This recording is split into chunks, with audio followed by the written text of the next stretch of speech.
This is Chen Zhi, a young tycoon who seemed untouchable, a man who turned everything he touched into gold. He built shiny skyscrapers, he owned private jets, drove top-of-the-line cars, sailed on a $24 million super yacht, and rubbed shoulders with prime ministers and princes. From Cambodia to Singapore, from China to London, he posed as a billionaire tycoon, a visionary reshaping Asia's skyline. He donated millions to charities, winning awards as a model entrepreneur. In just a few years, Chen Zhi, barely in his 30s, rose from obscurity to become the self-styled Prince of Cambodia, celebrated as a visionary investor and nation builder. But beneath the polished image was a vast criminal machine that scammed victims worldwide. Billions were stolen. Thousands were enslaved. Until just weeks ago, the illusion was shattered. This is the story of a young man who built a billion-dollar empire almost overnight, and how that illusion finally collapsed. Chen Zhi's rise was as rapid as it was mysterious. Born in Fujian, China in 1987, he liked to portray himself as a prodigy, claiming he helped in his family's business as a toddler and later ran a small internet cafe in Fuzhou. But the real turning point came in 2011, when at just 23, he moved to Cambodia to chase its real estate boom. That decision would change his life and reshape Cambodia's skyline. By 2015, Chen founded Prince Holding Group, known simply as Prince Group, which rapidly grew into one of Cambodia's most powerful conglomerates. The Prince name started appearing everywhere: condominiums, shopping malls, office towers, and supermarkets, along with stakes in Cambodia Airways and dozens of other ventures. By 2018, Chen had launched Prince Bank, transforming it from a small microfinance firm into a full commercial bank. To the public, he wasn't just a businessman. He was the visionary immigrant who had turned Cambodia's boom into his personal empire. He worked hard to project the image of a generous,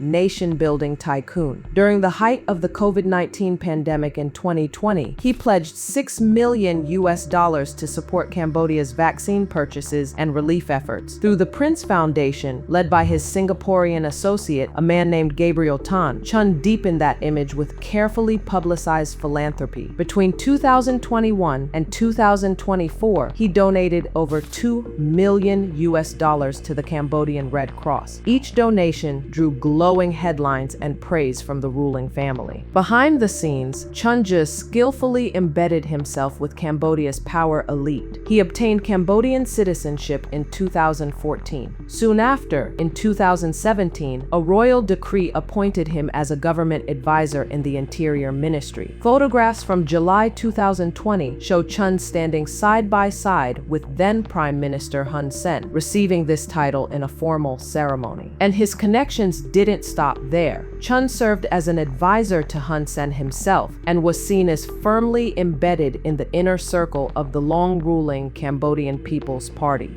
During the 2022 ASEAN Summit in Phnom Penh, Hun Sen presented each visiting leader with a $20,000 luxury watch, all produced by Prince Horology, a subsidiary of Chen Zhi's conglomerate. The Prime Minister had effectively turned Chen's brand into a diplomatic symbol of Cambodia's prestige. By the early 2020s, Chen Zhi was on top of the world. Still in his early 30s, he had become one of Cambodia's, and indeed Asia's, richest and most influential figures. He controlled a business empire that stretched beyond Cambodia's borders, with investments in at least 31 countries. Yet, whispers began to circulate. How did Chen Zhi manage such a meteoric rise? Could a 30-something newcomer really build a multi-billion-dollar conglomerate virtually overnight in one of Asia's poorer countries? The company's official line credited savvy business practices and Cambodia's booming property market, but a more sinister explanation was brewing just beneath the surface.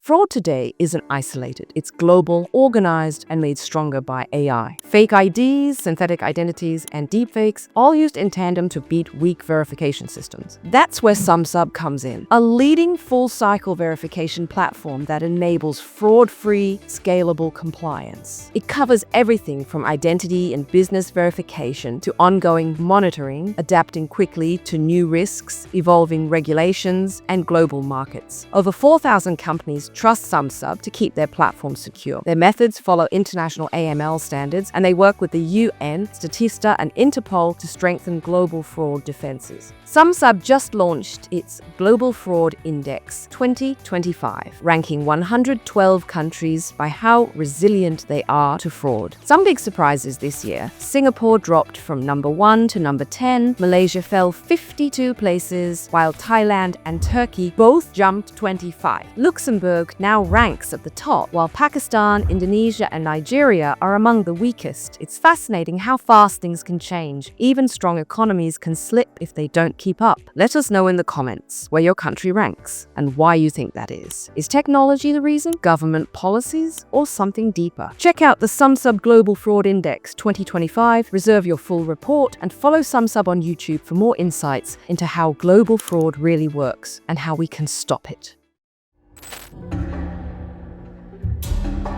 It began innocently enough with casinos. In the mid-2000s, Sihanoukville, a quiet Cambodian coastal town, transformed almost overnight into the Las Vegas of Southeast Asia. Chinese investors flooded in, drawn by Cambodia's lax regulations, cheap land, and its proximity to China. And at the center of the boom stood Chen Zhi, the young, ambitious businessman. He built a large network of online casinos. They were hosted in Cambodia, targeting Chinese gamblers inside China, where gambling is illegal. The trick was, Chinese citizens placed their bets online from home, but the money had to move out of China to reach the casino's foreign accounts. That's where Chen's money mule system came in. Thousands of Chinese nationals were recruited through fake customer service job ads in Cambodia. Once they arrived, they were pressured to hand over their bank cards and online accounts. Chen's network used those accounts to collect gambling deposits from players in China and quietly transfer the money abroad. One woman, for example, handed over 4 bank cards after joining a Prince-linked firm. Within weeks, 140 million yen, nearly $20 million US, flowed through her accounts. She was later arrested, and it was one of 458 people tied to Prince Group's network that moved over $700 million US in a short period of time. By 2018, Sihanoukville had spiraled out of control. Loan sharks, gangsters, and human traffickers arrived by the thousands. There were shootings in broad daylight, and stories of gamblers who disappeared after losing everything. Under mounting Chinese pressure, Cambodia's Prime Minister Hun Sen announced a nationwide ban on online gambling, effective January 2020. In a single night, hundreds of casinos shut down. Sihanoukville's skyline went dark, but one company emerged unscathed, Prince Group. While others crumbled, Chen's empire kept expanding. By the time Chinese police began cracking down, Chen had already shifted gears from illegal gambling to something far more profitable and far more sinister. Around 2021, reports began surfacing of massive scam compounds across Cambodia, fortified complexes guarded by armed men where trafficked workers were forced to run online scams for up to 16 hours a day. At the center of many investigations stood Prince Group. Under Chen Zhi's direction, the empire shifted into what became known globally as the pig butchering industry. Sophisticated online scams that lured victims into fake investments through romance or friendship before draining their life savings. Thousands of young people from China, Malaysia, Thailand, Indonesia, and the Philippines were tricked by fake job offers, then imprisoned, beaten, and forced to defraud strangers. And as crypto boomed, Chen weaponized it. He turned the pig butchering scams toward digital assets. Victims were lured into fake crypto platforms, their coins siphoned into Chen's network. Crypto's anonymity made it the perfect tool for laundering billions across borders. Investigators uncovered vast Bitcoin wallets hidden behind shell companies and fake identities. In a record-breaking move, U.S. authorities seized 127,271 Bitcoins worth $15 billion US, nearly one-third of Cambodia's GDP, the largest criminal crypto seizure in American history, all tied to Chen Zhi. But Chen wasn't just building wealth. He was building protection. If Cambodia was his kingdom, Singapore was his shield. He set up DW Capital, a family office in Singapore, branding himself as a global investor and securing special incentives as a foreign entrepreneur. Behind the scenes, he hired elite PR and legal firms in Singapore, including Duane Morris and Selvum LLP, to attack critics and threaten journalists who linked him to crime. To cement legitimacy, Chen also surrounded himself with prestigious partners. His $16 billion Ream City project brought in Surbana Jurong, an urban planning giant owned by Temasek Holdings, Singapore's state investment fund, and Ascot, part of CapitaLand, one of Singapore's largest real estate groups. For years, these alliances, luxury branding, and legal muscle created an aura of legitimacy.